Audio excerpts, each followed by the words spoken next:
Assalamualaikum warahmatullahi wabarakatuh. Hamdan wa syukran lillah, la hawla wa la quwata illa billah. Allahumma sholli ala sayyidina Muhammadin wa ala alihi washabihi wasallim, amma ba'du. Sahabat sejati yang Allah muliakan, Alkisah ada seorang anak yang diberikan mainan oleh orang tuanya. Mainannya sangat bagus, mainannya sangat mahal, sehingga si anak tersebut sangat menyukai mainan yang diberikan oleh orang tuanya tersebut. Setiap hari dia selalu memainkan mainan tersebut, dari pagi, siang, sore, bahkan menjelang tidur. Dia selalu berkutat dengan mainan kesayangannya, sehingga kadang dia lupa kapan waktunya belajar. Si anak tersebut lupa kapan waktunya harus mandi. Bahkan anak tersebut kadang lupa makan, dan ketika orang tuanya memanggil pun kadang sering diabaikan karena asiknya si anak tersebut memainkan mainan yang diberikan orang tuanya. Hingga suatu ketika mainan tersebut rusak karena terlalu banyak dimainkan.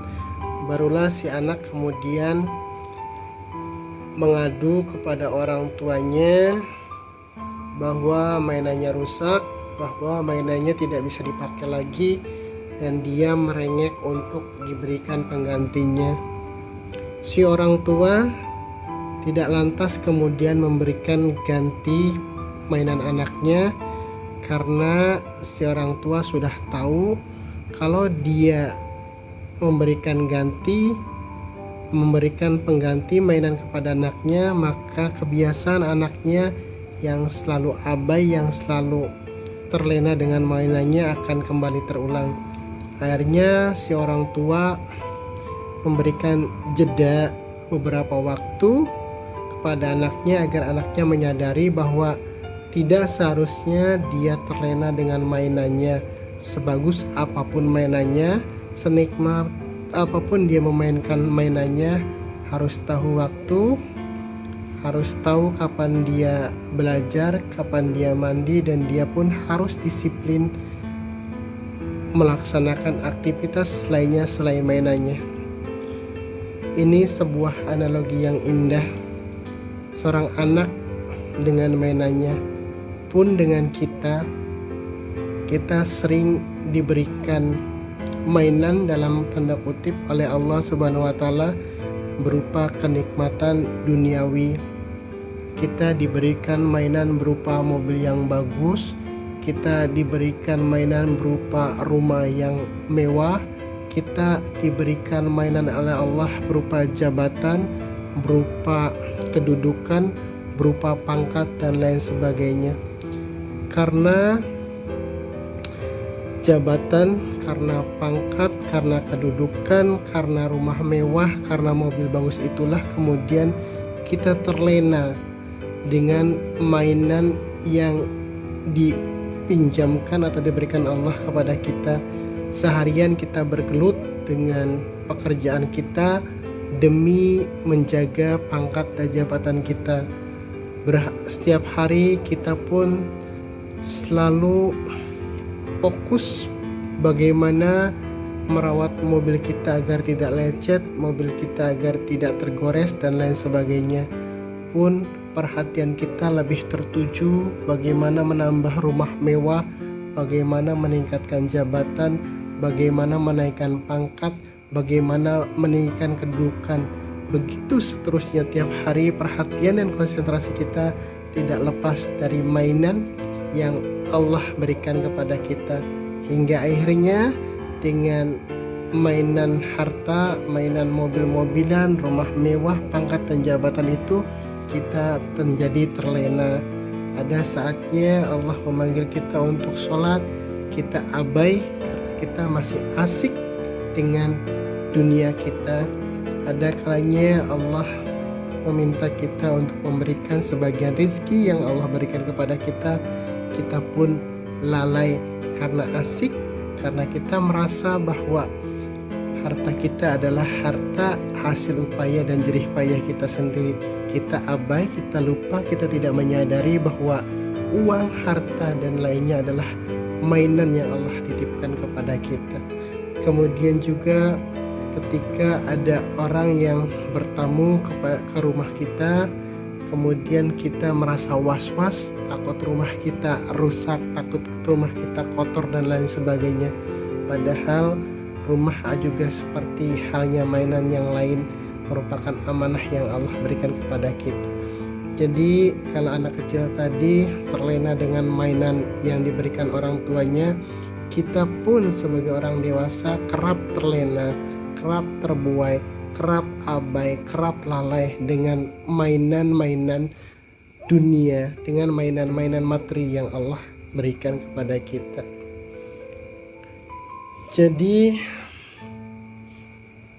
sangat wajar kalau kemudian suatu ketika mainan kita rusak, harta kita berkurang, mobil kita hilang, rumah kita pun mungkin rusak, jabatan kita pun mungkin berganti, kedudukan kita pun mungkin diganti, kemudian pangkat kita pun pada akhirnya harus memasuki masa pensiun.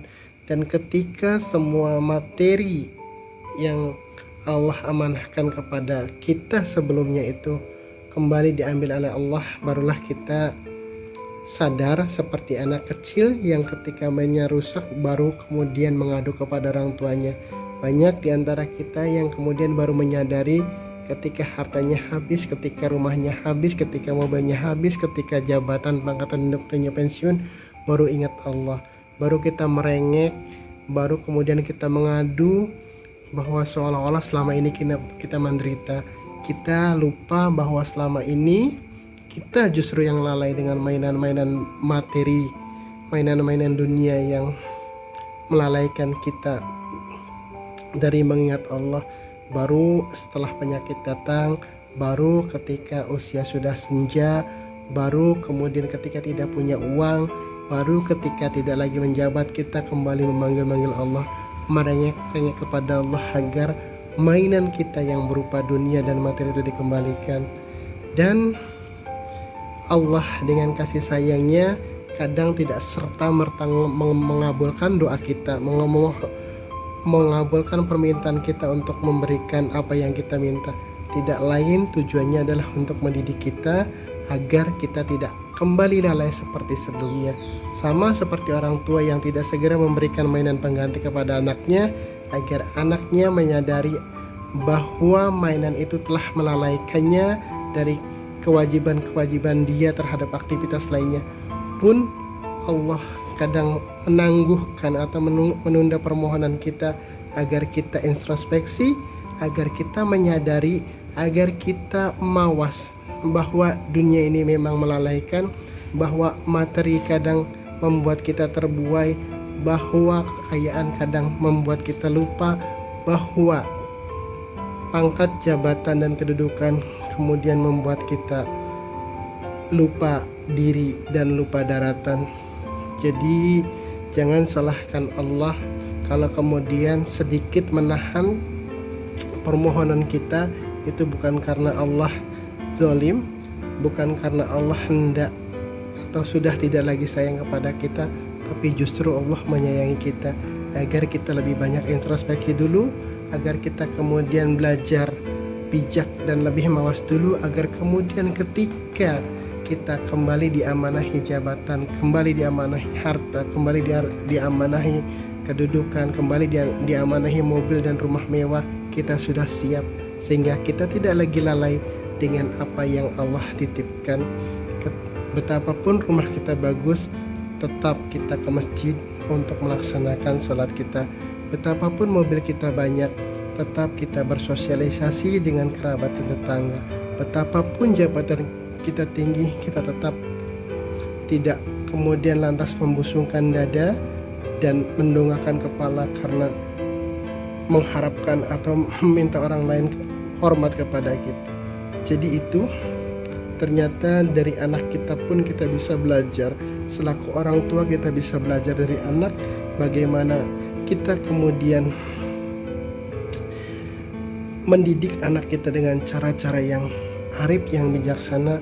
Pun Allah mendidik kita dengan keagungannya, dengan kasih sayangnya, dengan Rahman dan Rahimnya, agar kita tidak lalai bahwa dunia ini seperti mainan yang kita berikan kepada anak kita, bahwa kita tidak seharusnya lalai, bahwa tidak seharusnya kemudian kita terlena dengan banyaknya materi, dengan tingginya jabatan, dengan berbagai hal yang Allah berikan kepada kita. Apapun bentuknya, semuanya harus kita pertanggungjawabkan.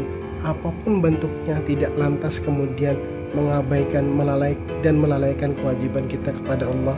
Ingat bahwa tujuan kita, tujuan manusia diciptakan oleh Allah ialah illa liya'budun, hanya semata untuk mengabdi. Maka ketika kita diamani harta, jadikan harta itu sebagai alat kita untuk mengabdi. Ketika kita diberikan karunia jabatan, pangkatan, kedudukan, maka semuanya tidak lain sebagai alat kita untuk mengabdi kepada Allah Subhanahu wa taala. Semoga ini menjadi bahan renungan khususnya bagi saya dan umumnya bagi sahabat sejati sekalian, agar kita tidak lalai dan tidak terlena dengan berbagai permainan dunia ini. Sekali lagi, tujuan kita hidup di dunia ini adalah untuk mengabdi kepada Allah, hingga kemudian kita bisa kembali kepada Allah, bisa rajiun kepada Allah dengan selamat. Billahi taufiq wal hidayah. Wassalamualaikum warahmatullahi wabarakatuh.